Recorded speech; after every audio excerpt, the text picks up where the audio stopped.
Carpentry by NJT is based in the western suburbs and has many years of experience to assist you in sourcing any and all of your carpentry needs. Carpentry by NJT are great supporters of local soccer clubs in Melbourne's western suburbs, including ambitious State League 1 outfit Sydenham Park Soccer Club.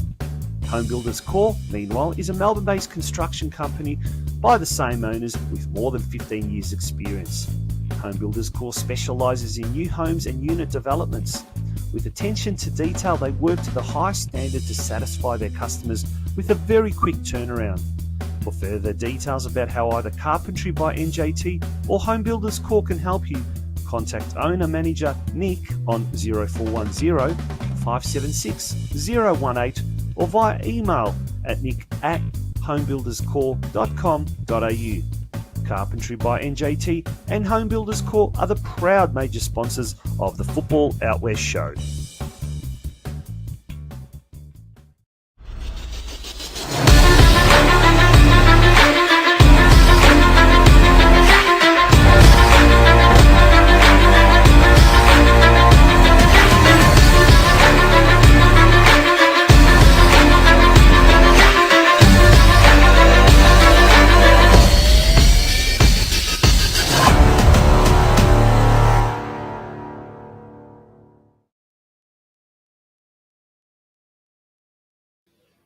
Good evening, folks, and a warm welcome to you all wherever you may be. Thank you for joining us here on the Football Out West show. My name is Tonchi Prusak. It's an absolute pleasure to be here with you tonight. And as always, so let's bring him on straight away, my co-host, Steve Curtin. How are you, Steve? We're going to get down to business straight away tonight. There's so much to talk about, isn't there? There is. There's heaps going on. Would you believe there's a World Cup happening on our shores at the moment? Just caught up in World Cup fever. There you go. The pride of a nation, the Matildas. Had to put the scarf on for tonight's show, of course. And yeah, got down to Fed Square the other night and saw one of our favourites. Brenton Ray was down there. I hadn't seen Brenton for a while. It's been a big weekend in football, obviously in the NPL competitions as well. Just going through all the drama that's happened this week. It's always hard to summarise it in a brief and concise manner, but we'll do our best as always. But how are you doing tonight, Tonchi? Very good, mate. Very good. We've got a huge show tonight. We're going to talk about the relegation battles, a special emphasis on the relegation battles in the NPL, NPL2 and NPL3 competitions or divisions. But before we get into that and before we delve into that and talk about tonight's guest, Steve, let's talk about the Matildas. They've really captured the hearts and imaginations of the entire nation. And look, better late than never. Thank goodness. It's great to see the mainstream media and good to see all sections of the Australian community, I guess, jumping on board the bandwagon. It might only last a couple of weeks, but look, let's revel in it while we can. Look at that. A record home crowd of 75,784. That is awesome. And on top of that, speaking of being on top, the TV numbers were very good as well, weren't they? 4.88 million views on Channel 7. That doesn't include the Optus Sports numbers as well. And then, of course, all the people that were at live sites and what have you around the country watching it, their local clubs, a lot of community clubs putting on functions to come and watch that game after training, which is great. And a lot of families and a real there's a real family atmosphere around the whole Matilda squad, I suppose. Even with Katrina Gorry's daughter Harper always in and around the squad as well. It's fantastic as their little mascot. Yeah, no, absolutely. And it's really good. Like I said, it's great that we've finally got the everyone on board, really. That's the best way to describe it. And, look, like I said, how long will it last? I'm sure the vast majority of the AFL-loving state of Victoria will go back to their normal affairs once it's all over. But, look, it's so good that football is so big. And I think, Steve, correct me if I'm wrong, it is already broken records as far as the most amount of tickets sold for a Women's World Cup. So already it's making grounds, isn't it? It is, and another game in Melbourne. I didn't get to the one on Friday afternoon that was on during work time, but a really good crowd. I think in the mid 21,000s at that one that was in the middle of a work and school day on Friday afternoon, and I'm going along tomorrow night. We got the 6:30 kickoff tomorrow night. It's Germany and Morocco at Melbourne Rectangular Stadium, as it's known. And doesn't it look the part? Imagine if the A-League games could have that quality surface for all season long. Geez, we'd see some good football. Oh, absolutely. Now, absolutely right. Now, we're going to talk about NPL Victoria football today. We've got a couple of big guests, both from the NPL and the NPL2 division. And wow, the relegation battle is really, really hotting up. But so too is the promotion battles in NPL2 and NPL3. And we'll cover that all this, everything that happened this weekend. We'll be covering that and more. But Steve, we've got two very, very special guests on tonight's show. Tell us about them. Yeah, first one joining us after the news and the initial chit-chat here is the coach of the North Geelong Warriors, TOMI GAVRAN, and you saw his side in action yesterday afternoon at Elko Park in a thrilling game against the Heidelberg United side, who they're addicted to playing exciting football matches. They play with seems like I saw them the week before against Avondale, against the league leaders, where they also drew very open and expansive style of play and not too worried about defensing. So maybe we can thank George Katsakis and in yesterday's case, TOMI GAVRAN for your entertainment yesterday that you provided all the viewers on NPL TV yesterday, Tonchi. But also another guest coming to join us is CHRIS GREECHAN, the NPL2 coach from Gardeners Creek Reserve, the coach of the Eastern Lions. They didn't have the best afternoon yesterday, but they're looking to bounce back next week. Apart from him being a good friend of the show, CHRIS GREECHAN, you might be thinking, why is Football Out West, why are we calling a club from the eastern suburbs to come on tonight? I tell you what, they are mid-table and they are perfectly placed to give us a very unbiased view of the battle for promotion and the battle for relegation in NPL3. I tell you what, it is very, very exciting, both at the top and at the bottom. We actually reached out and tried to get Michael Trigger from Ballarat City, and would have been fantastic, but unfortunately Michael was busy. But they are on absolute fire in NPL3. 4 weeks ago, you would have thought done and dusted for Wooden Spooners, but they I think it's 4 wins now on the trot for Ballarat. That's right, and they're playing all these Sunday afternoon games, and if it wasn't for that, maybe it would be easy to get access to maybe to get Michael Trigger or someone from Ballarat. If you've got a speed dial of any number, any players, coaches from Ballarat, we'd love to City. Speak. The boys from Morshead Park have they are amazing. Had an unreal season, not good, and now very good. Unbelievable. But yeah, we'll be looking at NPL1, NPL2, NPL3 after this break. But when we take a short break, we'll be looking at the NPL Victoria competition. There's only three rounds remaining, and the battle for both the top 6 spot as well as what is happening down at the other end of the table is really, really riveting stuff. Folks, don't go away. We'll be back very, very shortly. When we return, it's time for the news desk. Okay, don't go away.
Welcome back to the Football Out West show. As we said, it's episode 20 of the year so far. 122 episodes in total over 5 years.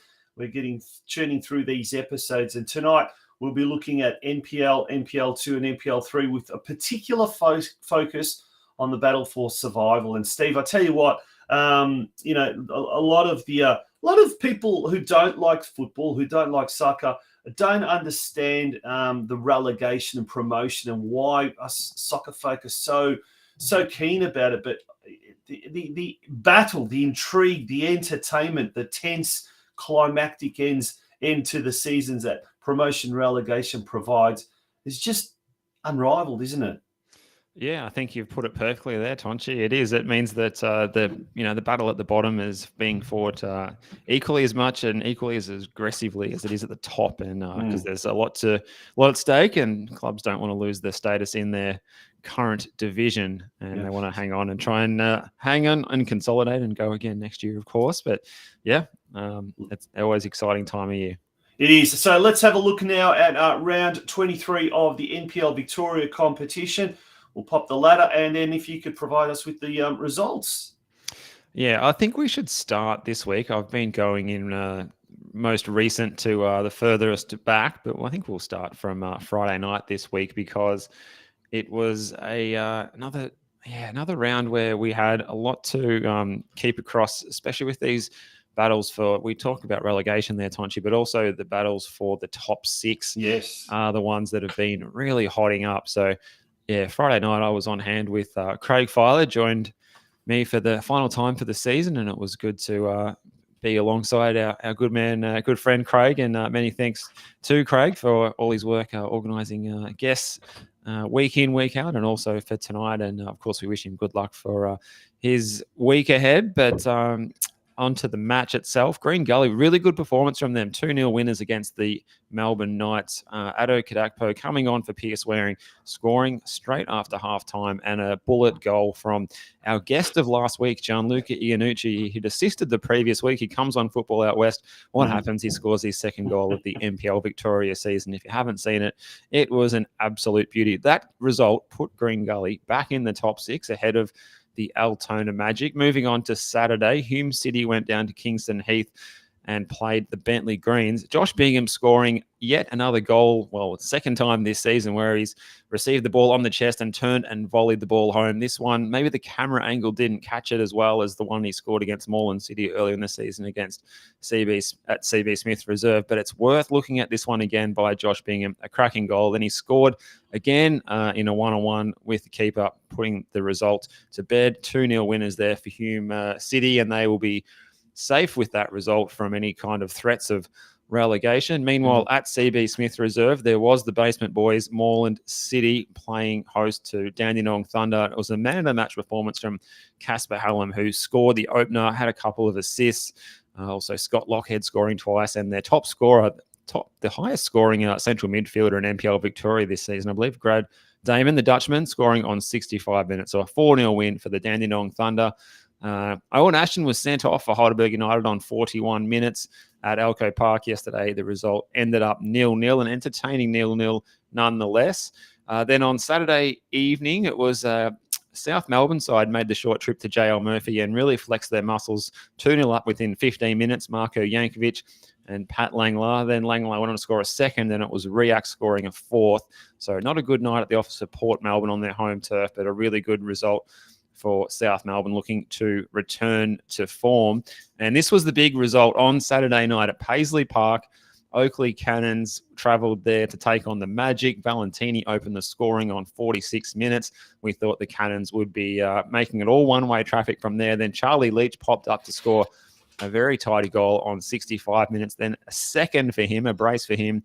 Then Mickey Gamo was sent off on the 94th minute, but it didn't matter. Altona Magic got the all-important 3 points, put themselves back in the top six, Tonchi, and edged out Green Gully again. So that battle for top six spot is the sixth spot is the most engrossing one in the competition at the moment.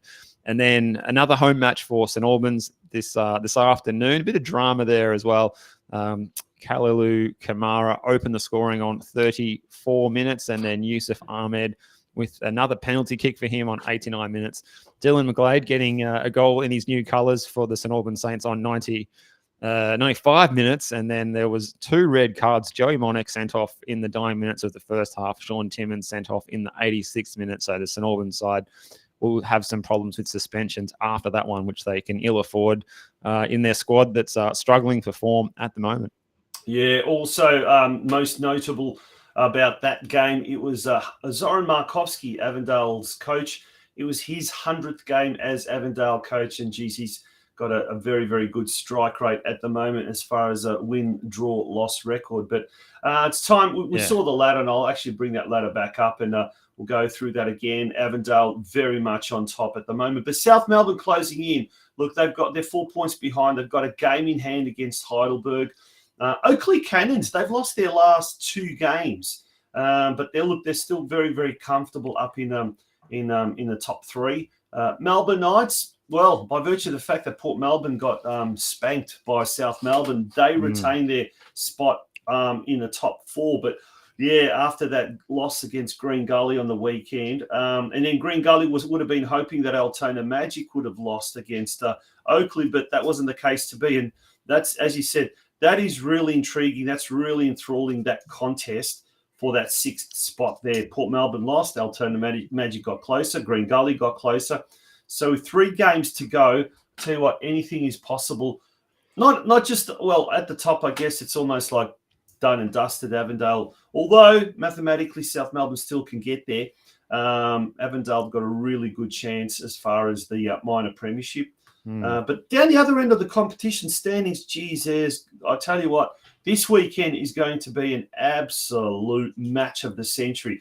North Geelong travel to Churchill Reserve to take on sister club St Albans, who are on the same amount of, well, they could have been on the same amount of points if North Geelong had managed to defeat a 10-man Heidelberg United yesterday. But as far as 0-0 draws go, this was very, very tense, very entertaining, and I dare say there was very nerve-wracking for a lot of people, but none more so than our next guest, TOMI GAVRAN, who's the coach of North Geelong Warriors. It's an absolute pleasure to welcome back Tom to the Football Out West show. Tom, how are you doing? And you're feeling a little bit worse for how much did yesterday's game sort of have an effect on your health today? Yeah, good evening, fellas. Thanks for having me. Yeah, as you know, I'm pretty animated on the sidelines and took up a few kilometres pacing up and down, and it was pretty vocal yesterday. So yeah, pulled up a little bit worse for the morning, but I'll soldier on just like the club is. Yeah. And Tommy, what was your approach going into the game against Heidelberg? Obviously, their position in the league isn't as impressive as it might be, but they were able to get a 1-1 draw against the league leaders last week. You would have had to take them as a very serious threat as coming down to Elko Park yesterday. Yeah, definitely. I obviously did a bit of analysis on Heidelberg and watched a few clips leading into the game yesterday. You know, they're a good side. They picked up a couple of good players during the transfer window as well. You know, they're probably a better side than what the table suggests at the moment. But I suppose going into yesterday's game, there wasn't going to be any real surprises. They play sort of a straight-out 4-3-3 and, you know, don't have any kind of, you know, confusing rotations. I mean, we played the Knights and Dandy Thunder the previous 2 weeks, and, you know, they have their inverted fullbacks that come inside and cause a little bit of an overload in midfield. But Heidelberg's a bit more of a standard sort of you know, formation and you know, rely on their sort of individual players that they've got. So I went into yesterday's game full of confidence that, you know, that we can actually break their first line and get our sixers on the ball as much as possible and try and use our pace out wide as well. So, yeah, we went into the game really confident yesterday on the back of, I mean, Dandy Thunder game aside, I think we've had a really good block of about 6 weeks. In the last 5 or 6 weeks, we've had a really good block with some positive results, and even in some of our losses, you know, where we kind of played, you know, particularly against Gully. I thought we were the better team against Gully, and Knights sort of was a game with 2 halves where they had the better of us in the first half, and we played really well in the second half. But yeah, so we've got full of confidence. We're full of confidence at the moment that we can beat anyone that sort of presents to us on the day, and you know, as a minimum, be competitive at least. Yeah, Tom, look, you went into the game obviously with a lot of changes, forced changes, particularly across the back line. No Matthew Stosic, fullback, no Anthony Barnavart, centre back as well. Had to reshuffle the team a little bit. Defensively, though, the team did seem to do quite well. It absorbed a lot of pressure, but it was more so the attacking foray starting from the defence that kind of particularly up the flanks. Was that sort of something that you spoke about leading up to the game, that tactically you had to change things around as well as personnel?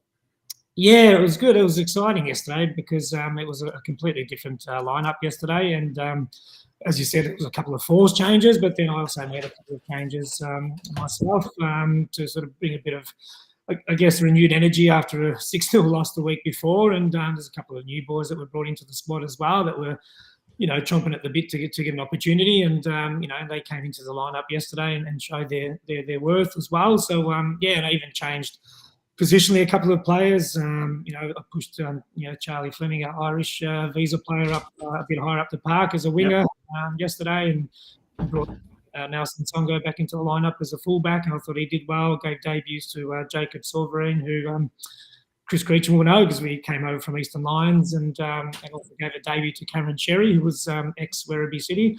And they held their own, definitely. Had a really good game, and had sort of Lockie Mack on sort of one wing with pace, and went with Kai Williams up top. And he's not a natural number 9, but gives us a bit of pace and sort of height as well as a bit of strength for a youngster. He's sort of reminded me of a young Matthew Leckie. I mixed it up a little bit yesterday. Obviously put Nicola down back again in the absence of Banavats. And we did well. I thought we were fairly solid yesterday. We're lucky to not, concede early from a set piece again, which would have really, impacted us mentally. But once we got over that kind of first chance, I put into the game and controlled most of it. And, it was sort of unlucky as well as lucky at times. But as you saw, in the second half, we had a couple of really good chances to seal the victory. So it was disappointing not to get three points, but we'll take that into next week and hopefully put on the same performance against St Albans. And Charlie Fleming, you mentioned there, he hit the woodwork, hit the crossbar in injury time from the set piece. You would have been ready to jump for joy had that one gone in, no doubt. But yeah, what has he brought to your team as a visa player? And you would have been planning a big celebration if that one had gone in. Oh, mate, I fell to the ground, to be honest, and I ended up on my back. So I was, in disbelief. He couldn't have hit it any better. He probably hit it too well. And it was probably a metre too close to the goals because it was just outside the box, and it was debatable whether it was a penalty or not either, the handball. But yeah, he couldn't have hit it any sweeter. It was as pigeon as it gets. And then obviously had a late chance with, Luke Zivcic, soon after that as well, and my sort of late substitutes who, got on the end of the cross as well. But yeah, I suppose back to your question, Charlie's been really good for us. It's the first sort of, he's new to the NPL. He's only just come over from Ireland. He played in the Premier League over there and managed to get him in through one of his agents. He's been really good for us. A natural athlete. He's got good fitness, good pace, good work rate. He's probably the best crosser of the ball in our team as well. So that's why one of the reasons I pushed him up the park a little bit higher. I pushed him up the park yesterday, and he's a bit of a character too, and very passionate. I've got him on side, and really rate him highly. Yeah. Now, Tom, 2 players are obviously that are not going to be there in the game against St Albans. Hamish Flavel, who was substituted. We'll talk about that. But after the game, there was a bit of a melee, and I believe Nikola Jutkovic got a red card. Is that right? Because there was a red card brandished and to a North Geelong player. Is that right? So with Hamish, it's not definitely, it's not a definite that he's out. He did come off yesterday. But was it the knee or what was it? What?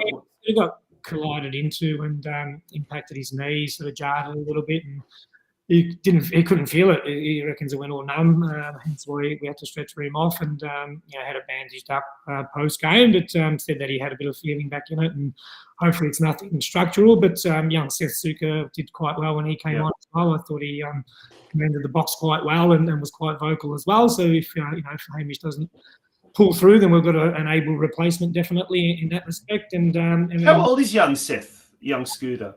Is he still a teenager? No, he's not a teenager. I think he's about 20. I think 21. Yeah. No, he did very well when he came on because I think he was a bit surprised that he had to come on. But look, there was quite a bit of concern because at one stage Hamish was lying prone on the floor, and it's always that concern that how serious is it? And when kind of, I think it was the referee or the player said, yeah, stretcher, bring the stretcher out. It was like, okay, this is quite serious. But it's good to hear that he may be back next week, but obviously it depends on what happens this week. Yeah, definitely. Like I said, hopefully good news for Hamish, and he's a clubman. He's part of the leadership team as well, so he's the ultimate professional, Hamish. So whether he's playing or not, I'm sure he'll rally the troops and try and be a positive influence throughout the week. Yeah, and Nikola Jurkovic, he got the red card, was it, or was it someone else there? Well, we couldn't even tell in the melee afterwards. Yeah, I didn't quite see what eventuated. I think the Heidelberg coach had a few words to say and was trying to poke the bear, so to speak. But I don't know kind of what happened after that, and I'll sort of steer clear from that and let the what happens happen. Yeah. Yeah, and we'll look ahead to next Saturday afternoon. It's unusual to see St Albans playing a home game on a Saturday afternoon, but that's what's in the fixture, and you're up to Churchill Reserve. How are things looking going into that game? St Albans, like they're a team maybe down on their luck and down on confidence at the moment. Maybe a chance for you guys to get a win on the board in your third last game of the season? Regardless of whether they're down on confidence or not, it's about us, and then our confidence is high at the moment. And like I said earlier, the way we've been playing in the last sort of 6 weeks, I think we could, we've proven that we can match most teams and, can be competitive and, had a really good patch there. We got a couple of wins in a row.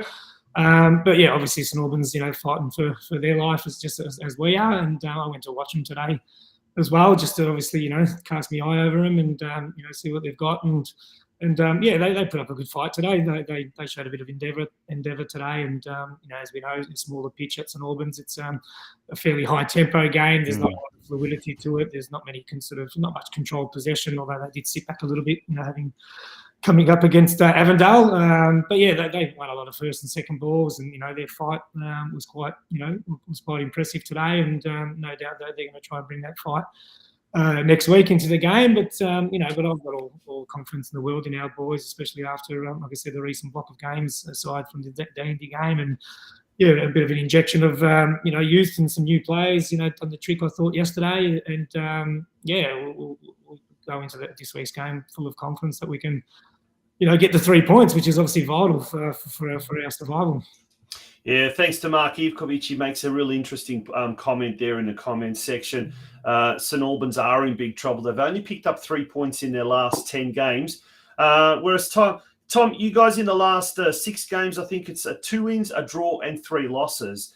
And look, it's kind of been a bit of a patchy kind of a period, but at least you are collecting points and picking up points in that period. You went out there today. The loss of the red cards of Monek and Timmins, is that going to be a big blow for St Albans, or you think they've got enough players to cover those 2 players in their positions? Look, it's always a blow when you lose 2 players, and especially Joey Monek, who provides a lot of pace down that wing, and he's got a lot of NPL experience, so he's definitely going to be a loss for them. And Shawnee has been playing as a centre back in recent times as well. They've sort of been shuffling their back four a little bit, but Timmins was quite good, I thought, today too. So he's obviously going to be a loss for them. But they've got young, so there's Zach Thomas, who played as a fullback, so I'd probably almost expect him to come into either a centre-back role, or he might stay where he is. And Justin Mikulev came on, and I'll probably envisage him possibly playing as part of that back four next week as well. So, they've got a bit of cover there, and, no doubt, like I said, they're going to put a strong team on the pitch. They've still got, the likes of Michael Gergic as well, who's, their captain and sort of commands that back four as well. And, not a bad midfield as well. So, it's going to be a tough game. But, anytime you lose a couple of players, it's obviously going to be a loss, and, unsettles the squad. I suppose it just depends on how much it has an impact on their psyche and their mentality going into this week. Yeah, for sure. No, that's a really good insight on where St Albans are at and what they've been doing down to a T. Is there any thoughts about these clubs, you guys included in the lower places on the table, that, if there is the National Second Division kicking off next season, that the relegation won't actually take place this year? And is that something that people are talking about behind the scenes? To be honest, we haven't mentioned that not once within the change room. So, I do know there's some whispers, but we want to survive on merit. And survive on merit, and you're sort of setting yourself to fail, even in the long run and next year. If it was to be the case that we survive, so we want to survive on merit. And the last time the club was in the top flight in 2017, they went straight back down again. So we want to create a bit of history and be that team that does stay up. I've sort of been using that as a bit of motivation for the boys. Always try and go into games with a bit of a theme to motivate the boys. And sometimes it works, sometimes it gives you a bigger lift than other weeks. But I'm big on motivation and trying to tap into the mental side of things, as well as the tactical and technical as well. But yeah, we want to survive on merit. We've already outscored the number of points that we achieved last time in the league, which is a good achievement in itself. But it doesn't mean anything if we go straight back down. So it's important for the club because of the youth that we've got. I've loaded something like 6 or 7 teenagers this year, which I don't think any other club can vouch for. But and that's, we want to survive for the sake of those boys having something to strive towards and to be able to play in the top flight. And obviously myself, I've got my own ambition and I want to be able to stay in the league and stay coaching at the top level. And hopefully the club sees that as well. So we're all sort of fight. It's bigger than just me and the players. It's for the club, but day we all want to be in the top flight, whether it's as a coach, as a staff member that's helping out, whether it's Chugs, the goalkeeper coach, and Mattia, who's helping out with our GPS tracking and our support staff and our play. We all want to be in the top flight, So it's hard to make it. It's even harder to stay in there, but. As you can see with NPL2 at the moment, it's a pretty tough league to get out of. So we want to try and stay up here. Is it ever? Big time. Yeah. Now, not trying to put the extra pressure. I think there's enough pressure. It's basically a grand final game. This against a sister club on Saturday. But after St Albans, you've got Oakley at home, which is a midweek game now on a Tuesday night because of Oakley's commitment in the Australia Cup, and then the final home game of the season against none other than South Melbourne. So 2 really, really tough games at home to finish it off. But out of the 4 games you have won so far, one of them is against St Albans. So you're going to Churchill Reserve. Do you think that win, although they did defeat you guys in the Australia Cup, but do you think that league win might give you that little bit of a psychological boost going into this must-win game against St Albans next Saturday? I mean, for us, it's going to work in a positive way for us. How it works from their end, and I'm not too sure. But there's always that thought from the previous game, and we definitely did that even yesterday with Heidelberg. We took out the positives out of the last time that we that we got a point off Heidelberg away, which was sort of unlucky not to get 3 then as well. So kind of history sort of repeated itself. So history often does repeat itself, but we need to go into the game full of confidence and not underestimate St Albans, because it's definitely going to be a scrap and it's definitely going to be a tough game. And they played some good football. I was pretty impressed with that Yanni Panakos that played as a 10 today, had a couple of good little touches on the ball, and and Joey Chorno worked his bum off in the midfield today as well. So they've got some decent players. So but yeah, obviously we'll use that during the week and take confidence out of the fact that we got 3 points against them last time. So it proves that we can do it. But like I said, the last sort of 6-week block has been really positive. 1 game aside. So we'll take that whole 6-week block out of into this week's game, and we're not going to undersell the importance of it. But it's pretty obvious how important this game is. And at the end of the day, it's all about desire. It's how much the boys want it, and I've kind of got a bit of a theme that we've been going with the last couple of weeks. So as long as we kind of keep living out that theme and living out that little sort of team motto that we've been instilling recently, then we've got every chance of coming out on top. Certainly looks like there's bright days ahead for North Geelong Warriors, win, lose or draw, because of that high rate of young players coming up through the ranks. But we'll have a look at round 24. Friday night, Oakley Cannons taking on Avondale. What a game that's going to be at Jack Edwards Reserve. It's the only Friday night game. Then we've got a series of Saturday games, all Saturday games. Moreland City at home to Heidelberg United. Bentley Greens at home to Port Melbourne Sharks. Very important games in the context of the relegation battle. Altona Magic taking on South Melbourne. That's going to be a good game at Paisley Park. Hume City at home to Melbourne Knights, also Saturday night. And then Dandenong Thunder taking on Green Gully. But the big one is at Churchill Reserve at 4 p.m. when St Albans Saints take on North Geelong Warriors. What a game that's going to be. Tom, we wish you all the best for that game. It's going to be a riveting clash, no doubt. A big crowd if we've got a good weather. But all the best for next week and for the rest of the season. Thanks for having me, and hopefully we'll be talking again at the end of the season. Sounds good, Tommy. Thank you. All the best. Thank you. See you guys. Bye-bye. Tom Gavran, the coach of the North Geelong Warriors, and thank you very, very much to Tom. He was feeling a little bit off colour today, but still he managed to put up a fight and come on the show. He found a gear there, didn't he? He did. He had some very good insights for us, very open with his info. Good to chat with Tommy, as always. Absolutely, and very much like his young team there, they're putting up a fight right to the very, very end. Folks, it's the Football Out West show. It's episode 20. When we return after this break, we're going to look at NPL2 football. We call it the competition of chaos because anything is possible, and it just keeps on bringing up the unexpected. We'll also look at NPL3, the NPLW, as well as State League 1 and State League 2. Folks, don't go away. Our name is derived from the Greek prefix, macro, large. From the day we were born, this has been a promise for the future. We have grown through dedication, sweat, self-denial, faithful to our mission of being on the side of those who put themselves on the line. Through our name, we celebrate the greatness of those who believe there are no obstacles higher than their dreams. The courage to get back up after falling. The obstinacy of believing until the end. These are the values embedded in our logo. The Macron Hero. It's a celebration of sacrifice and tenacity. Up until your personal victory. Until your arms are in the sky. Become your own hero.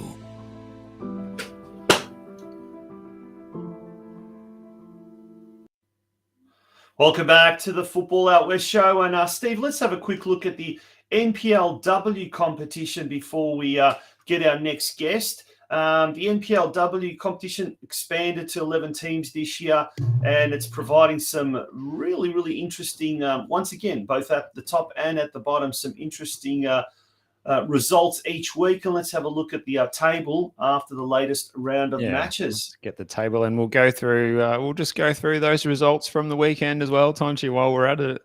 And Friday night, Box Hill United 2-1 winners when Bayside United came to visit. We had Doi and Moria on the score sheet for Box Hill, and Diva scoring the solitary goal for Bayside United. And then going into Saturday's games, there was a real high scorer at Alamein. It ended Alamein 2, FC Bulleen Lions 4. So, Bulleen Lions just can't stop scoring goals at the moment, it seems. And they had Aliadis, Beck, Goad, and Zoyce all on the score sheet. And for Alamein, it was Shalambus and Vatke scoring the goals there. And it was a 3-0 win for Calder United over FV Emerging. Haida with 2 goals, Walsh with a goal as well. And I don't have the goal scorers for these games, but Southern United and Heidelberg United yesterday played out a 1-1 draw. And the score just to hand this afternoon, Preston Lions 1, South Melbourne 4. So a good weekend for South Melbourne in both the men's and the women's competitions, Sonchi. Yeah, looking ahead to round 20 action next week. Preston Lions hosting Bulleen Lions at BT Connor Reserve. That's on Friday night at 6:15 p.m. The only Friday night game. And then on Saturday, we've got 4 games there. Calder United at home to South Melbourne. Bayside United hosting Alamein. Southern United at home to Football Victoria Emerging. And then Burundara Carey Eagles hosting Heidelberg United Saturday night at the Veneto Club.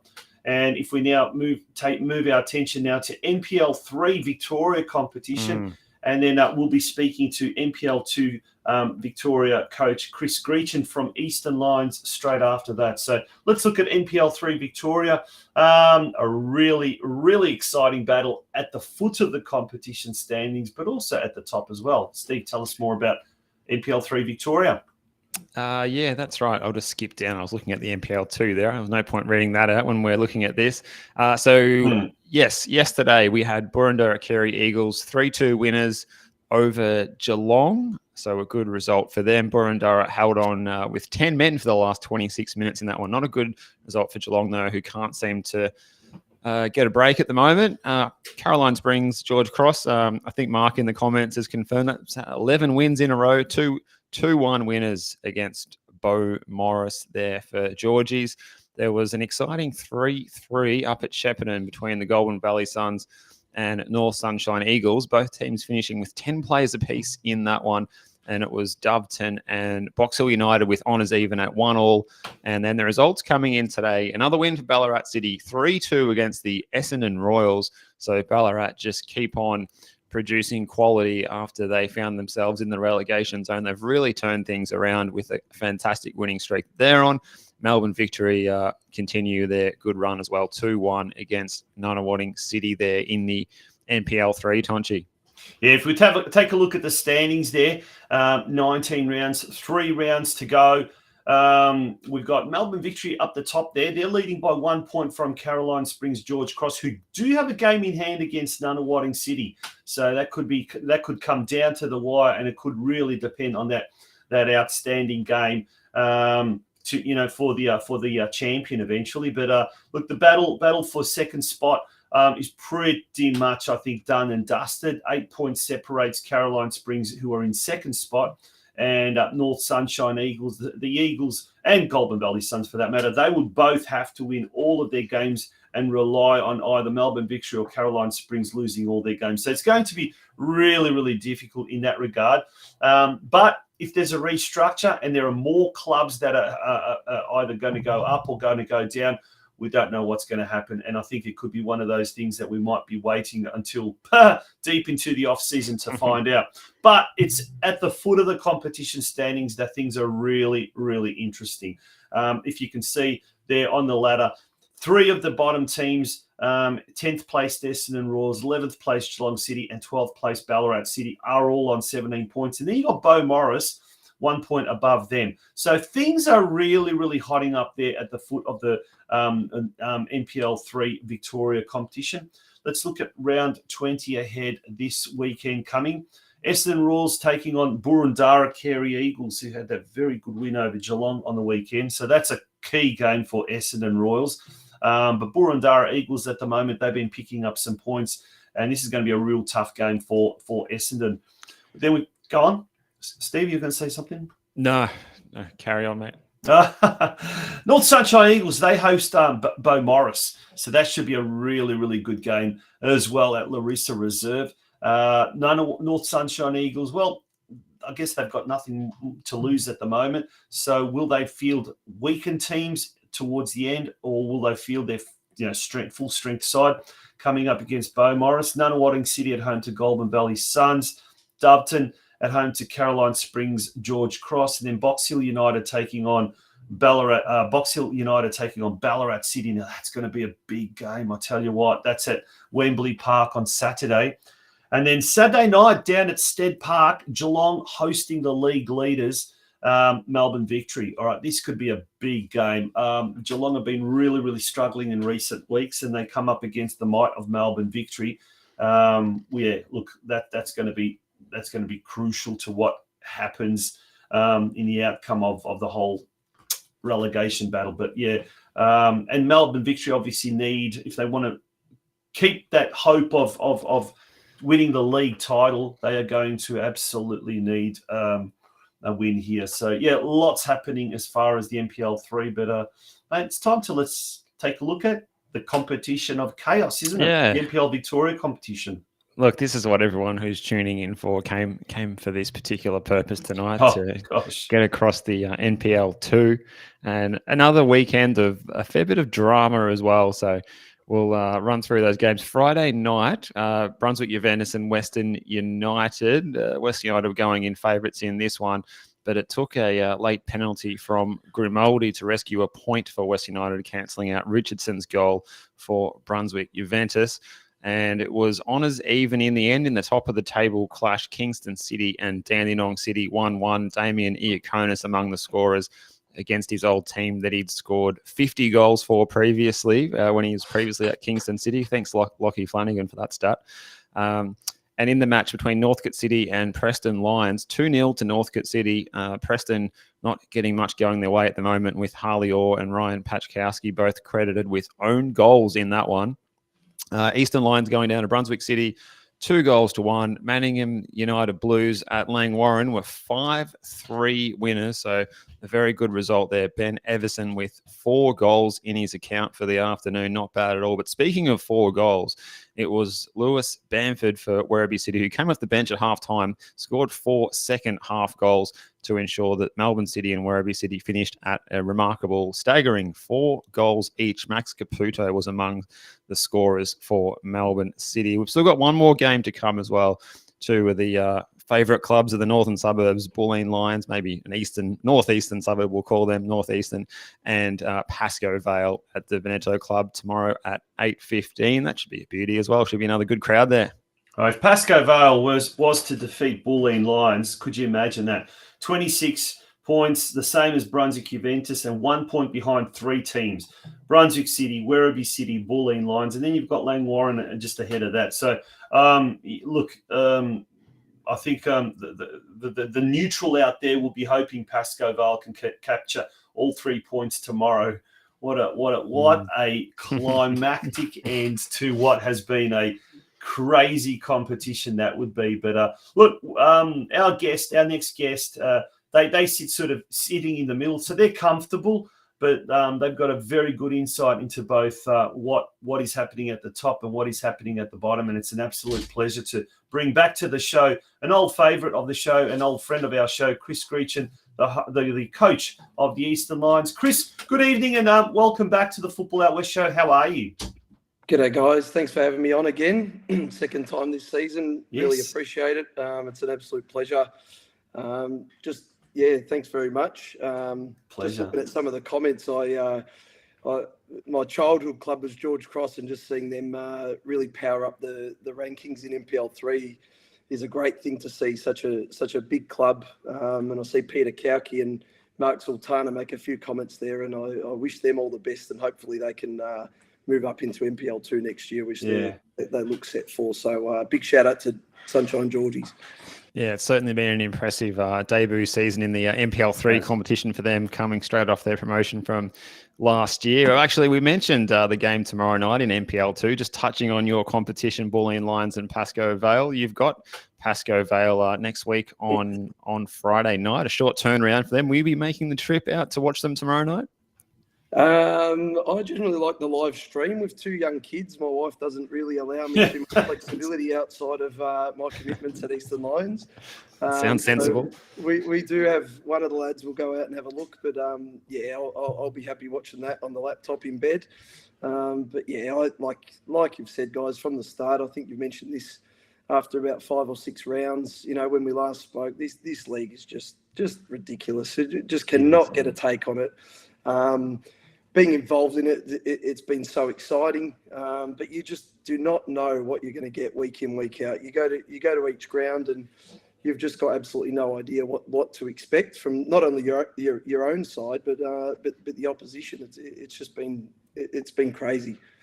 Yeah, it's just like, you don't want the season to end, quite frankly. I mean, there's 3 games to go, but it's just that climactic. And I don't know about you, Steve, but every Sunday, I must admit, I look at the NPL2 and have a special spot for that because of you just don't know what to, as you said, Chris, you just don't know what to expect. But look, you've got a good insight at both ends of the competition standings. I'll bring that ladder up. Let's look at the top first of all.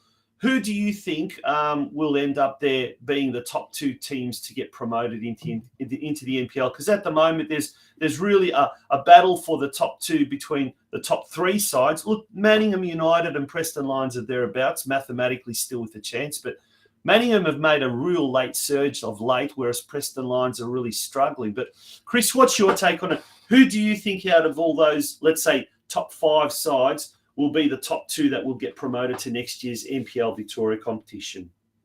Yeah, look, us as a club at Eastern Lions, we've really struggled this year against the A-League youth sides. We haven't picked up a point out of the 4 games against those sides, so that's certainly something we need to look into. And for me, Western United are probably the team that really troubled us on both occasions. We struggled to manufacture a clear goal-scoring opportunity in both games, and I'm not 100% sure in their running, but I reckon they've got probably, again, you can't call any game easy, but from memory, I think they've got probably the best running that you could wish for. So I don't know, my money would be on them to be one of the two. And if you could pick the other one, I think, you may as well go and buy a Tats Lotto ticket, because it's a free-for-all. I still wouldn't count out Preston. I think they've got, a load of experience. I know from a points perspective, they don't look to be in the hunt, but I'd never write them off. They're a powerhouse. They've got, depth within the side. So, and if you look at the top two, I believe they've got quite a difficult run in as well. So, Western for me, and then it could be any one of 4 for the next for the other spot. Yeah, well, if we look at the fixtures for next week, we've got Dandenong City on Friday night hosting Northcote City, and that's going to be a really good game. But it's the big one is Western United hosting Kingston City on Saturday night, 5 p.m. at the City Vista Pavilion. Now, wow, they don't get any bigger than that. And as you said, look, if Western, like, things could change so dramatically. Western United win, Dandenong City win, Kingston City all of a sudden from being top drop down to 3rd spot. And if Manningham United win, they'll be 1 point behind, or what? They'll be 3 points behind Kingston City, who would then be in 3rd place.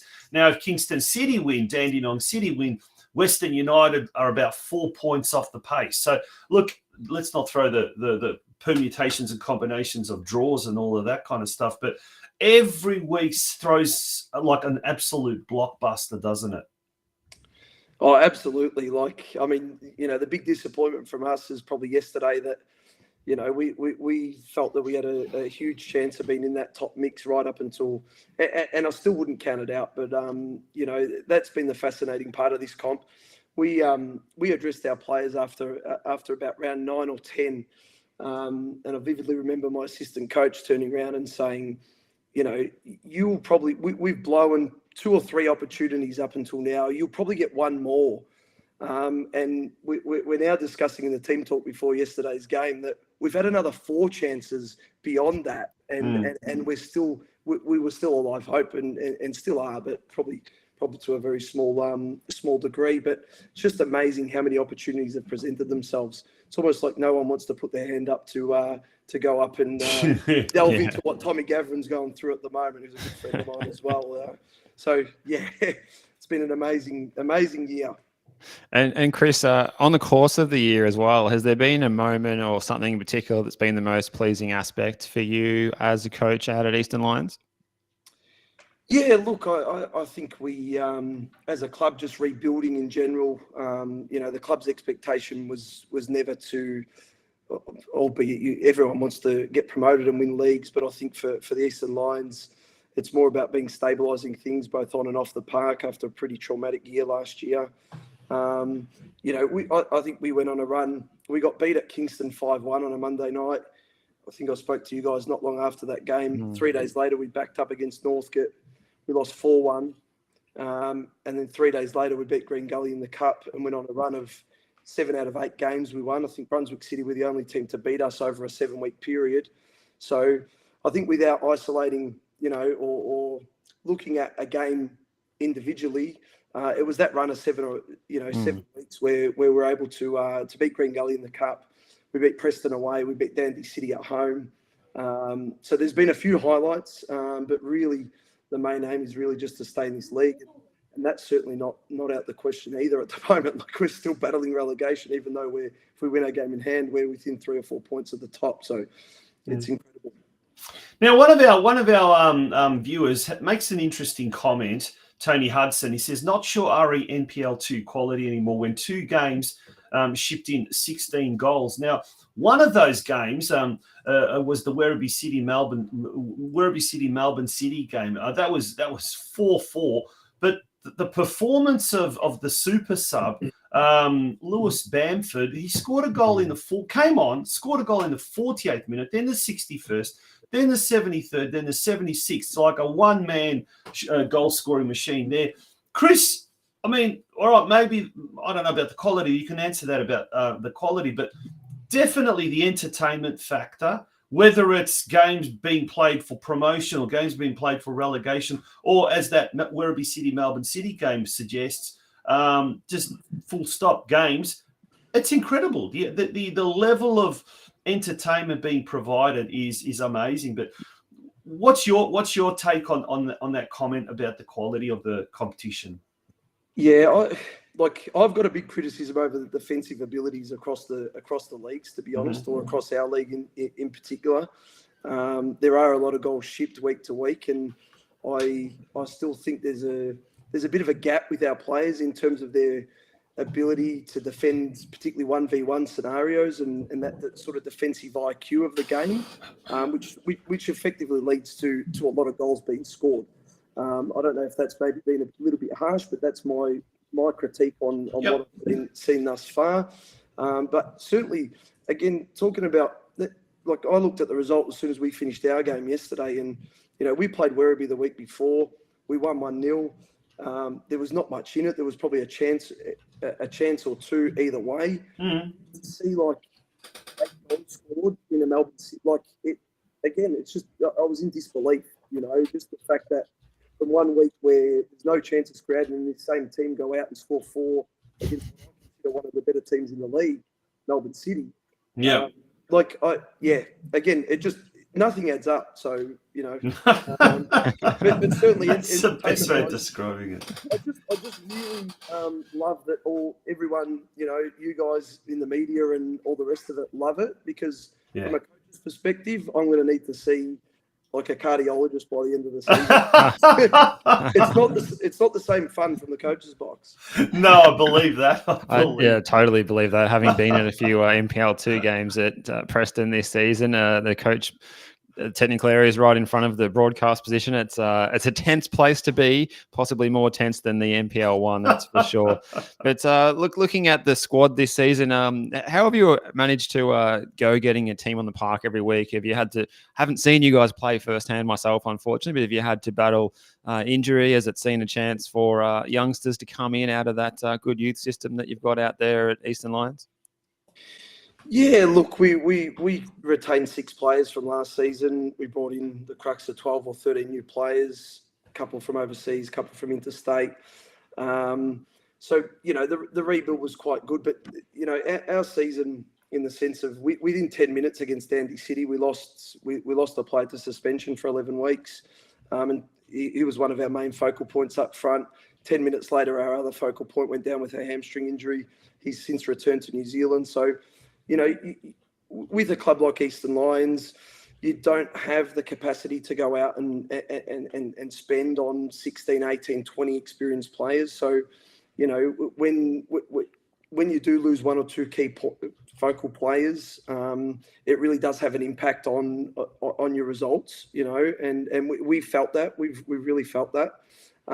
We do have a young side, so we are trying to sort of bleed some of the youth through the system, but at the same time, it's very difficult in such a tough league to be able to get that balance. I feel we're safe now, mathematically, almost. So it's trying to get that blend where it would have been lovely to be safe 3 or 4 weeks ago, where we could start to, blend some of the youth in and expose them to that senior footy. But it's a real tough task to try and get that balance. Yeah, look, there's only 3 games to go, and I guess once kind of mathematically you're safe, is there a case then of giving some of the youngsters, some of the talented players an opportunity to step up, and is that what you do, or what situation you're in at the moment? Do you just try and play your best team every week leading up to the very, very last round? Yeah, I mean, from my point of view, we want to win every game, Tone. It doesn't matter where you are. My sort of goal at the start of the season from a personal point of view was to finish in the top 4. So how that pans out, that's still sort of one of my goals, and I really want to work to that. But if you can blend some youth in at the same time and expose them to that senior environment and finish, meet your targets, I think there's nothing better in football than to be able to sort of execute that. But we'll certainly be going out to win every game. We still are a chance. We've got a game in hand against Northcote in the catch-up round. So, that gets us, if we're able to win that, which is going to be another very, very tough game. I think Northcote are one of the better sides, more experienced sides in the league as well. But if we can win that, we're within 4 points of that second spot. So I certainly wouldn't be writing anything off at this point in time. But if we can, if we can bleed some youth in there, it would be really, really positive from my point of view. Yeah.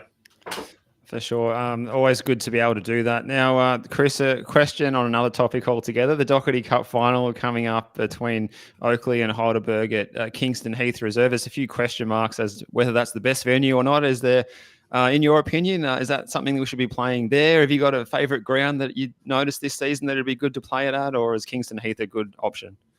Yeah, I don't know. Look, I haven't really paid too much attention. I haven't really watched firsthand too many Bentley games this season, but from speaking to a couple of players who played there last weekend, they weren't sort of talking of the pitch and the surface as what it was like, what we know Bentley Greens to be, Kingston Heath.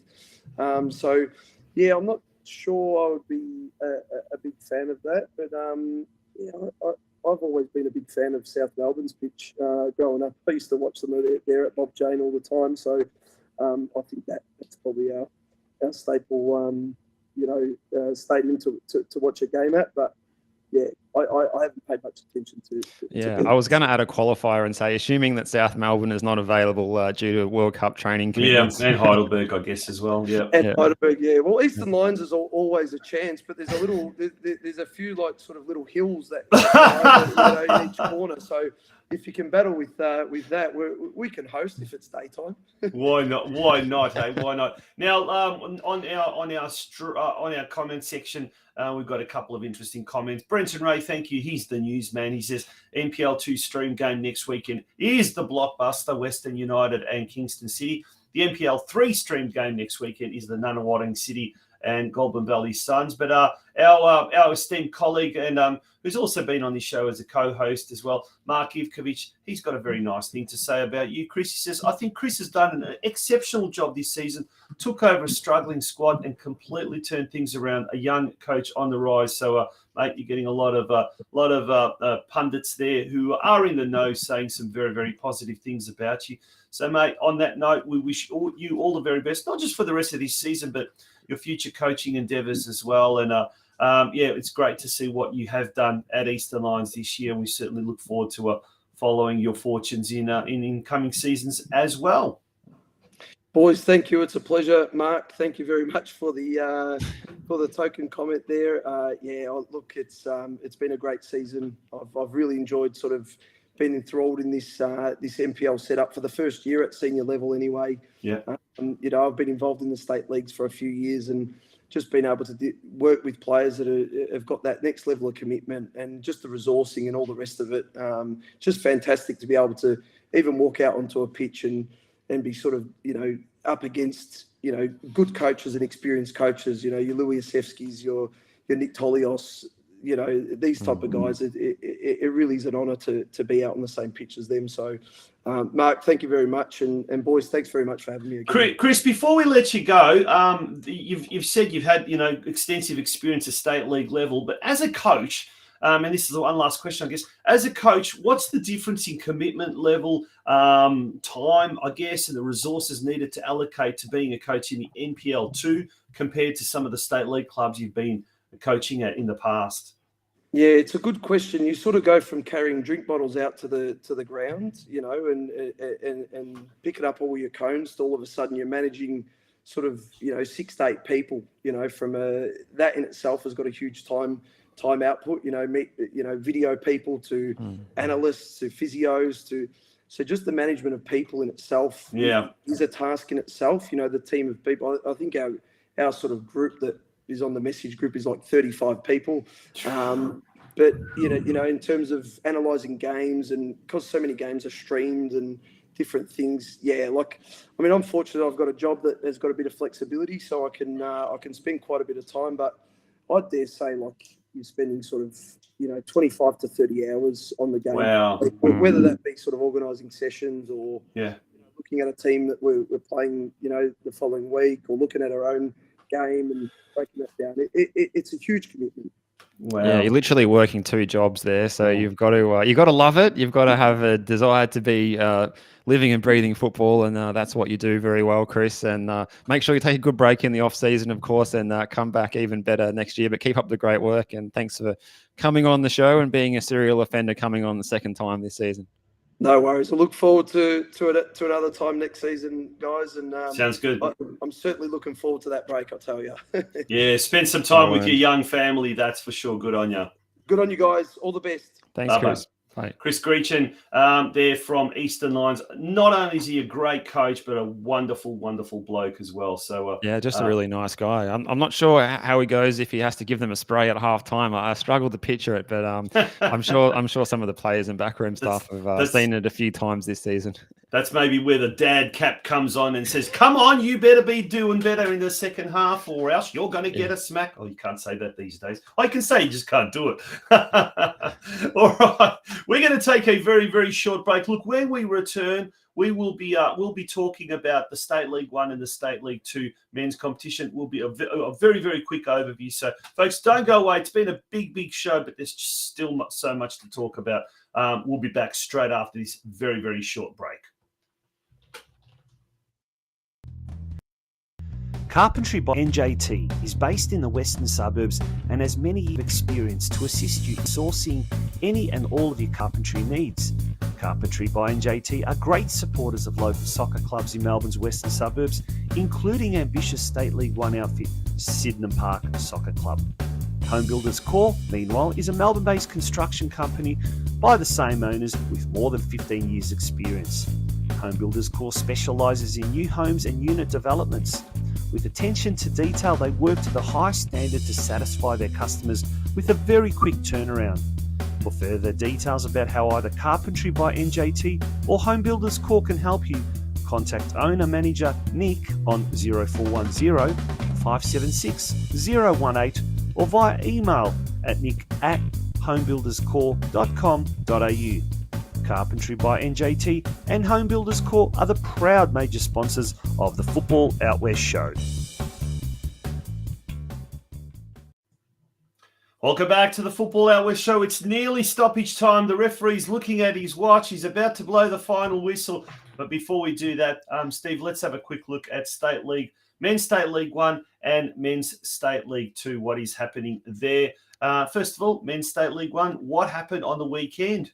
All right, well, if you will be happy for this one, I'll do the results in James Alexander Gordon style. We'll go with the Men's State League 1 round 18 recap, and big thank you to Brenton Ray for his help collating the scores. Upfield 1, Brimbank Stallions 3, Whittlesea United 2, Yarraville Glory 3, Corio 1, Whittlesea Rangers 0, FC Strathmore 3, Banyule City 4, Keilor Park 0, Altona City 2, Sydenham Park 3, Westgate 1 were the results in State League 1. Another exciting weekend in one of our favourite leagues in the state competition. More thrills and spills and fun and happening down at the bottom there. Both Corio in 10th spot and Banyule City in the 11th.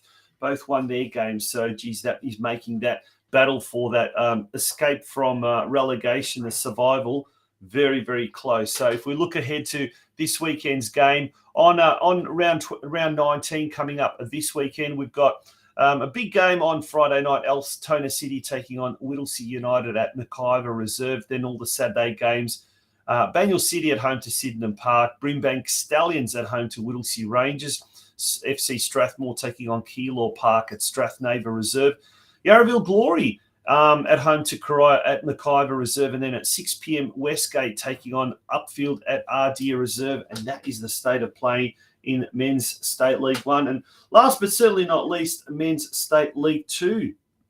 Yeah, State League 2, Northwest round 18 saw Altona East Phoenix 0, Albion Rovers 4, Altona North 0, Clifton Hill 1, Mill Park 1, Epping City 0, Western Suburbs 3, Hoppers Crossing 1, Geelong Rangers 2, Westvale Olympic 1, and finally Hume United 1, Lalor United 6.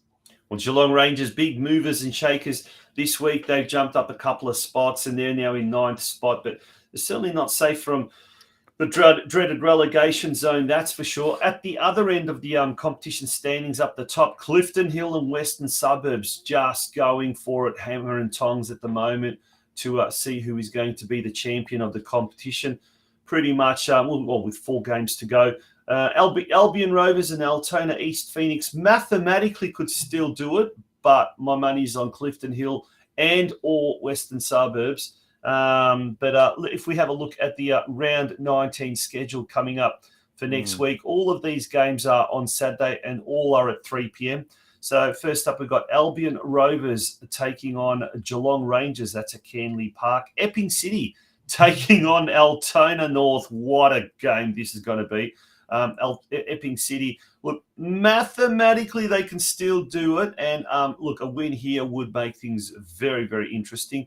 Altona North, they can really jump out of the relegation zone, assuming Hoppers Crossing and Geelong Rangers don't do too well. But it's a must-win game for both these teams. Clifton Hill hosting Lalor United at Quarries Park. Hoppers Crossing taking on Altona East Phoenix at Grange Reserve. Western Suburbs at home to Mill Park. And last but certainly not least, Westvale Olympic taking on Hume United at McKechnie Reserve. And that is the state of play in the Men's State League 2 competition, Steve. Yeah, another big weekend of State 2, and Brenton Ray's Hoppers Crossing, they'll be hoping to just get themselves away from that dreaded relegation zone. Yeah, absolutely. Well, and obviously there's the Women's World Cup happening this week.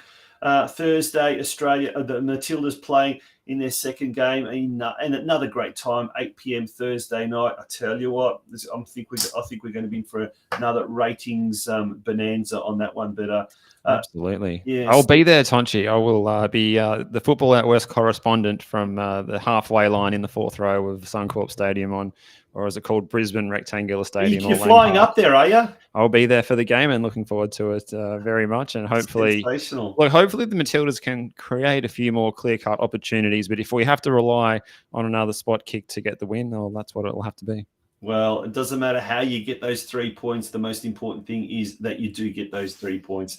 On that note, Steve, well, safe travels. And next Sunday, you can tell us all about your trip up to the Sunshine State. When you join us on episode 21 of season 5's Football Out West show, and that will be next Sunday. So that's it. And a big good luck to Craig Filer on everything this week as well. And thanks for all your work. Yeah, exactly right. He's got some personal things. We'll just call it that. Nothing serious, but he's just going to undergo a little bit of cosmetic surgery. Let's call it that. But all the very best to Craig, and thank you to our guests tonight, Tomi Gavran and Chris Greechan. They certainly provide us some wonderful, wonderful insights, folks.